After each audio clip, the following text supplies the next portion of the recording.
Hey, what's up, everyone? Welcome to the show. I'm Jesse, and many of you probably know me as Diesel44. And so I'm here on behalf of the Watchmen YouTube channel. And so basically, we are putting out this new podcast type show where we just, it's more of like a typical podcast radio type show where we just have one, maybe two people on at a time. We really want to get out the group podcasts, but as you might imagine, it's really hard to try to get everyone, you know, on at the same time.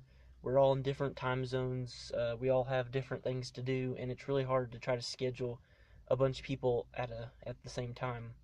So to get some more consistent content out, we're going to try to go through and add this new kind of hopefully a weekly podcast type of show, and where we just talk about, the same kind of things, comics, TV, movies, video games, whatever is kind of just like relevant. I try to touch on those topics and give you my thoughts and opinions on them, and hopefully, sometimes we'll have some other voices on, so you can hear their share, so they can share their thoughts and opinions on the same subjects.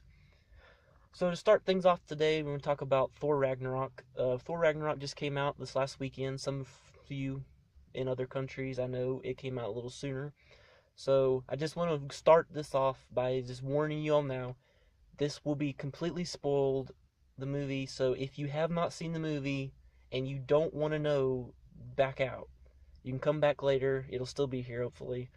So I will be spoiling things that happen in the movie. Big things, little things, whatever, they'll be spoiled. So you have been warned. I'll give you a second to back out. Alright, are you still here? Okay. So Thor Ragnarok, the newest MCU movie to come out, it was a pretty fun movie. So, and I wouldn't put it up at like the top tier personally of like MCU movies, but it was a fun movie to watch. And I don't remember exactly where I ranked it. I want to say I personally put it at number 10 on my list of MCU movies out of whatever 17. That's just my personal take on it. Now, it doesn't take away, I still think it's the best Thor movie. And some of you agree, some of you don't. I know a lot of the opinions are there's too much comedy, it's too bright and fun, and even though the complaints about some of the Thor movies is they weren't fun or too dark, this one was kind of the opposite of it. And I do agree there was a little bit too much comedy for me.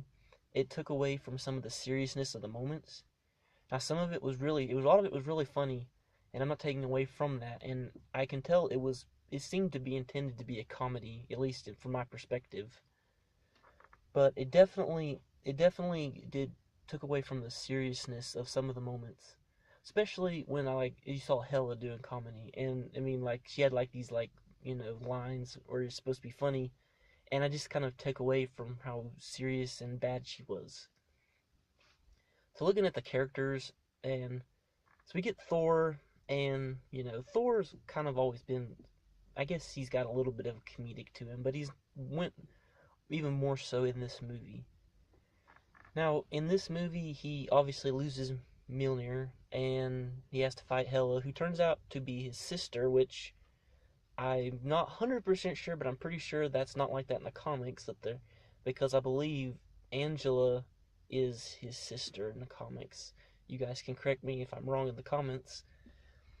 And so basically Odin's locked her away, and so Thor and Loki are now they go to fight. They get kicked out of the Bifrost while it's flying, and that's how they end up on Sakaar, which is where they find the Grandmaster's Arena, and ultimately they meet Hulk and Valkyrie on the planet where they in the gladiatorial rings and all that stuff that you've seen in the commercials.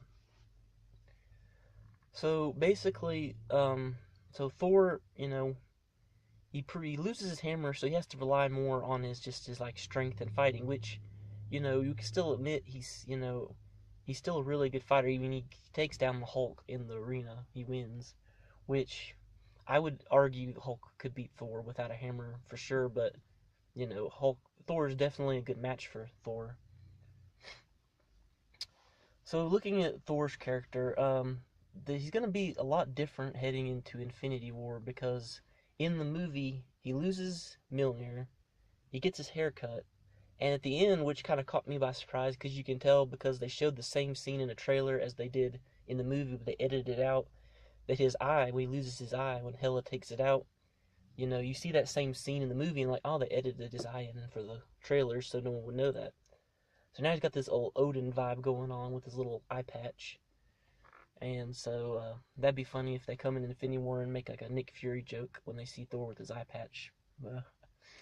Anyway, so Thor's going to be really different in Infinity War. Short hair, no hammer, and the eye patch. Now, coming into the movie, I knew Mjolnir was going to get destroyed, but I was under the impression that either in this movie or in Infinity War that he would get his hammer back. So maybe he still gets some weapon. I mean, I know that he doesn't have it in the comics now, and he has short hair and all that. But I still think it'd be weird to see. I know he's got that. He controls his powers now without the hammer, as you see in the end of the movie. But I still think it's weird to see Thor without a hammer. So I would personally like it if they can. Maybe he could find some weapon, make a new weapon. But that's just my preference. So looking at the other characters, Loki, he's about the same. I've never had any necessarily preference for Loki. He's a decent villain, and sometimes, and he's an alright character. But I've never had any preference necessarily one way or the other. The Hulk was a little strange for me, just for the fact that Hulk talked, and it was weird the way he talked to me. I know he talks in the Planet Hulk storyline. It just seemed a little odd. And Bruce Banner, I know he's talking a lot of more. He's mostly comedic relief when he went into his whenever he was shown on Bruce Banner's form. But it was really good action in that movie, so I like that part. Then you brought in the new characters like Valkyrie. Valkyrie I thought was a pretty good. Strays a little bit from the look of the comics, but it's alright. She still, I think, pulled off the character. I was a little surprised they went with like the kind of drunken warrior route with her. I didn't see that coming. But she still was ultimately, I think she was a good character, and I liked her in the movie, and so I don't know if maybe she'll be in Infinity Wars with Thor. I'm guessing it would make sense if they're coming to Earth, they would. And to talk about Hela, she was a good villain. I thought, like I said, I think some of her scenes were a little diminished for the intensity because of the comedic part of it. But she still was a very intimidating, and she knew just by the way she beat up on Thor that she was a force to be reckoned with. Now, all was everyone wondering is she actually dead after Surtur destroyed Asgard? Is she dead? And I tend to think not. I know a lot of people thought she's going to replace Death in the Infinity War storyline where Thanos is trying to woo Death, and some people thought maybe Hela will take that role in the movie. So we'll have to see. She could sneak up in one of those new Avengers movies. I don't know yet, but I definitely don't think we've seen the last of her, whether it's in Avengers or Thor movie or whatever. And now, undoubtedly, my favorite character of this movie was Korg, and he was just great. I mean, he was obviously not comic accurate because Korg in the Planet Hulk comics and the animated movies is a lot different kind of personality, more of a fierce warrior and serious, and this was a kind of comedic Korg, which fit the movie, but I didn't know, he was just really funny, and he was probably my favorite character. All of his lines were great, when he even gets Loki in the ship, he's like carrying Meek at the end. I stepped on him, but I just felt bad for leaving him. So, Korg was definitely my favorite character from this movie. So like I said, overall this movie was a fun movie to watch, and I enjoyed it, and I don't really have any serious problems with it. But it was definitely my favorite Thor movie, and it really just another fun movie to watch. I know there's a lot of mixed opinions. Some people loved it, some people don't, but that's how it goes with most movies. So what I'm thinking, based on how this ended coming into Infinity Wars, we have what I assume in the post-credit scene was Thanos' ship, which had to have been 10 times as bigger than the ship that was carrying all of Asgard. And so I assumed that was Thanos' ship that they'll be picking up, and that's somehow going to tie in Infinity War. So it'll be interesting to see if Thor makes it back to Earth, since he's already met Thanos, or if, how that's gonna work out. I have heard rumors that possibly Thor's gonna meet up with the Guardians somehow, and that's how they're gonna connect and get to Earth to team up with the Avengers and all that. So it'll be interesting to see how they turn out. And one final note on the Thor that did bother me a little bit was the Warriors 3, who all, as you noticed, had very, very, very brief cameos in the movie. So we had the Warriors 3, and they basically all came in for a second and died. And I really just didn't like the way that was handled. I mean, they had, them for fairly major Thor characters just killed off in a matter of seconds without any fight or character development or nothing. So it was kind of disappointing to see. And when that happened, I'm like, surely they're not, did they really kill him like that? And maybe they'll find a way to bring him back to life. I don't know how that's going to work, but I was a little disappointed by that. And then we also noticed that Sif wasn't in it, and she's usually with the Warriors 3, so, I'm thinking in real life it has something to do with the actress not being able to get into the movie or something, conflict, I don't know exactly. But as far as in the movie, where was she? Did she die, or is she somewhere else? Because she's also another fairly major Thor character. So that was my actually biggest pet peeve with this movie, was the way that they handled the Warriors 3. Kind of just killing them off without, just as a scene in the movie. So that was basically my biggest pet peeve of this movie. So next up, I wanted to look at another thing that's come out the last couple weeks. So we've been looking at this new Shazam movie coming out, and I believe 2019's projected release date. It's hard to tell with these DC movies anymore when they're really going to come out. But they've been having some casting news recently, and I thought it was interesting, their picks. So first we got, as the actual character of Shazam, we have Zachary Levi, who plays, for us comic nerds he plays, who I just mentioned plays one of the Warriors 3, I believe it was Fandral, Fandral. I'm sorry I'm saying that wrong, but that's who he played, one of the guys that got killed off really quick. And so he cameoed in Thor really briefly. And I believe the other thing he's known for is he was in a Disney movie with the Rapunzel, Tangled, I believe is what it was called. So I believe he played in that. So those are the things that I know he was in. But anyway, when you look at him, I think from what I've seen, he's a fairly decent choice for Shazam, acting-wise. He's kind of more of a comedic guy, so I think he can pull off that kind of since he's a kid in a adult body, I think he can pull off that kid attitude, I guess. Like, he can pull it off, the kind of comedic, naive, hey, I'm a kid and I'm a superhero. That funness. I think he can really pull that off, which is where it was nice that they got a kind of a more well-known actor to do that. The part that me and I believe a lot of other people have seen with this casting is his build. Now, I don't know, he doesn't appear to me to be a very built person. And as we know, Shazam is a very built, big person, empowering all these, different gods' powers. So, I don't know, maybe he's bigger than I think he is, but it appears to me that he's got a lot of work to do if he wants to get into shape, because I imagine they're going to want him to be pretty built to be Shazam. And, you put him next to someone like Superman built, big guy.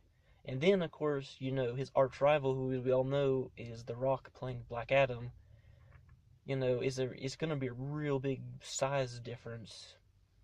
So if, put him next to The Rock, I'm imagining. So he's definitely going to need to bulk up to look the part, in my opinion. Now, if you could have gone the route of they cast a nobody who was just built, could this nobody who was just built like Shazam, could he act like Shazam? So I definitely see the conflict there, but hopefully this will turn out to be a good movie. the DCEU's not had the best track record for some people, and I personally have enjoyed the movie so far, and I think they're heading in the right direction. So I'm really interested to see how this turns out. Now, as we know, Black Adam, is not supposed to be the main villain in the new movie, so we won't have. So he's got plenty of time to like build that up before he comes into the movie. I believe it's rumored that Dr. Sivana is going to be the main villain, which he's another classic Shazam villain. And then, of course, they also cast the Billy Batson version of Shazam, which is his kid self, and his name is Asher Allen, who apparently is in a Disney Channel show called Andy Mack, which I've heard of the name, but I have no idea what the show is or who he is or anything, so I'll just have to take their word for it that this kid knows what he's doing. I never really had much expectations for how they were going to cast, a kid, so hopefully this will be an interesting movie, and I imagine it'll be a fairly fun, lighthearted movie, and kind of different from what DC's gone with before, so it'll be interesting. And I also want to touch on, I've heard rumors, I have no idea how true they are, of Superman being in the Shazam movie, which sounds cool.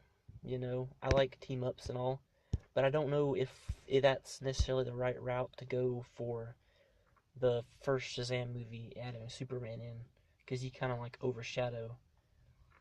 But that also kind of confirmed, not that we had any doubt that Superman was going to come back in Justice League, but it'll definitely, worth looking into that. So hopefully this will be a new addition, and maybe Shazam can join the Justice League sometime. So next on, let's go on to my last topic of the day. To start it off is the news that came out a few days ago that Brian Michael Bendis is going to be transitioning from Marvel to DC Comics, and it's caused a lot of uproar. And there's good and bad. People have been both sides of the fence on this. So for a little bit of background, he's a writer who's mostly known for his stuff with Marvel, and he's been writing, I don't know exactly how long he's been writing, but he's been on different titles like New Avengers. He wrote the original Jessica Jones series, I believe. He had a really big part in the Ultimate Universe, and wrote a lot of the characters. He brought in Miles Morales and kind of made him a popular character today. And he's writing currently, I don't know if he's still on Miles, he might be on Miles's book, and he's also writing the current Defender series.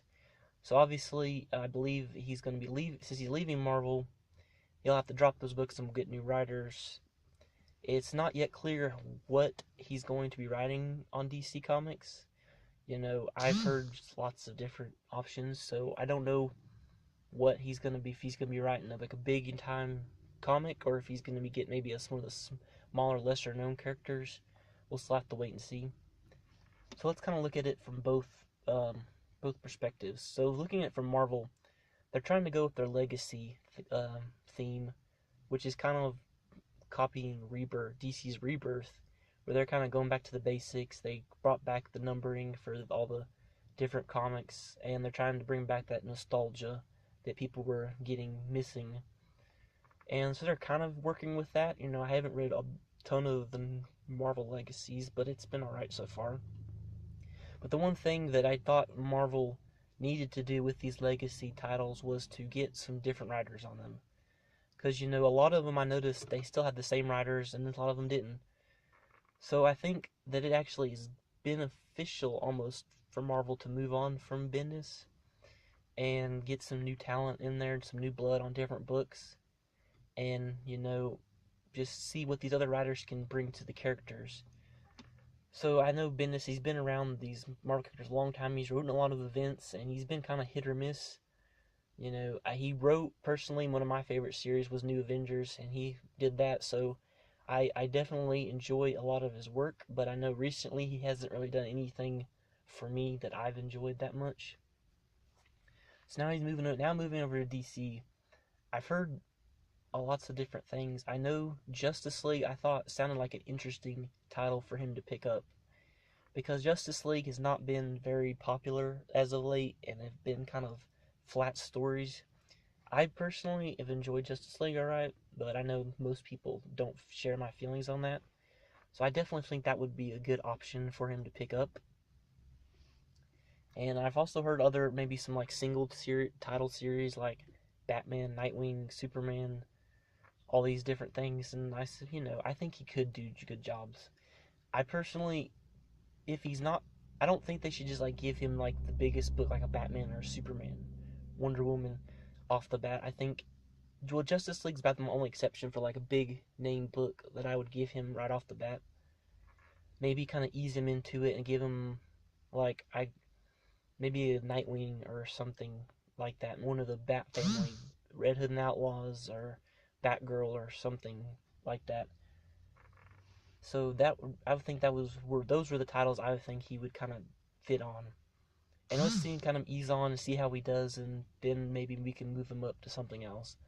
Because I honestly don't really want him on like a Batman book right now. And I know Tom King has been criticized for his Batman series so far, even though he's been doing a lot of other good work with stuff like the Vision series, and then now recently he's on the Mr. Miracle series.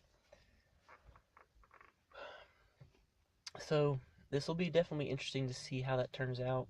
And I was definitely surprised by the news, so hopefully it'll work out for everybody. But I honestly think Marvel is going to be fine without him, and this will give a chance for some more writers to get onto some of these series, and maybe now Miles can get this fresh new perspective, because I haven't read much Miles, but I haven't been that thrilled with his stories. The Defenders have been pretty good. I've enjoyed that series, but I still think another writer can do them justice as well. So those have been what's going on in the news this week. It's kind of a good opening podcast topic. I'm still kind of working out the kinks of how I'm going to record, if I'm going to use cameras, recordings, or how long it's going to be. But I think this is a good starting point. Hopefully try to have these out sometime every once a week, every couple of weeks. I'll try to get them out as much as I can to kind of cover some relevant new topics in pop culture and whatnot.